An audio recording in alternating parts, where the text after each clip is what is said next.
Dean, you just wrote a column for MSNBC. You pointed out that Kinzinger went public with these violent threats. Not a single one of his Republican colleagues has condemned them. You write, quote, given that these threats appear to be coming from the GOP base, the silence from Republican leadership is at best tolerance of threatened violence. At worst, it's an approval of such. So, once you go against Trump and you're fully disavowed from the Republican Party, is that it? Is it as simple as that? It seems like it's worse than that. First of all, Sam, good morning. Good to see you in the chair. Good morning. There. Great to see you. Secondly, this is not about marginalizing a voice. This is about a deluge of vile voicemails released last week by Congressman Kinzinger, death threats directed at him, his family, his wife, his child. And this comes on the heels of a month ago, a letter sent handwritten to Adam Kinzinger's house to his wife that he released to the public saying, we're going to take time, but Adam Kinzinger has broken his oath. We're going to execute him and your son and you. And when Republicans are concerned about threats, they speak out. When Brett Kavanaugh had threats, Kevin McCarthy's on the floor of the House. He was on Fox News tweeting about it. But when Adam Kinzinger reveals these threats, nothing. And the message is clear.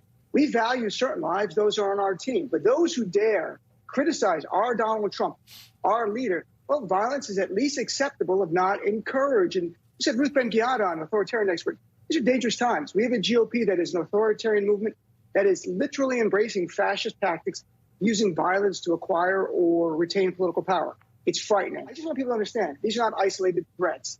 You know, it's against anyone who speaks out against Trump. But it's the GOP base. And in my article, I cite polls. Recent poll from CBS, you have almost 60% of Republicans view January 6th as an act of, quote, defending freedom. You have various polls showing a majority of Republicans view January 6th, that terrorist attack, that was an act of domestic terrorism for the FBI, as an act of, quote, patriotism. That should scare everyone.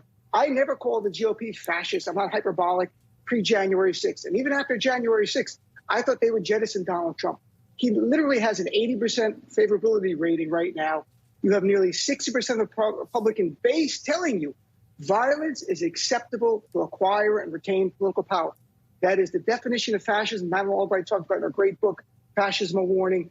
It could get much darker. We have to be aware. We need Democrats and the media as well to be calling this out for what it is. It's un-American, it's dangerous, and it is fascism.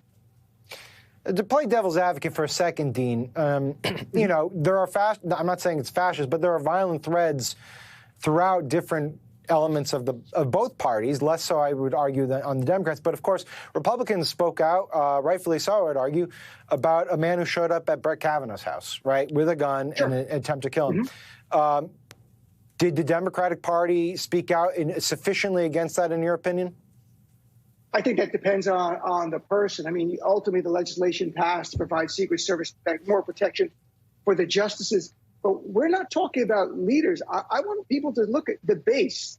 The base. If you poll Democrats, they view January 6th as abhorrent. Same thing as independence. We view it as un-American, an attack on our capital.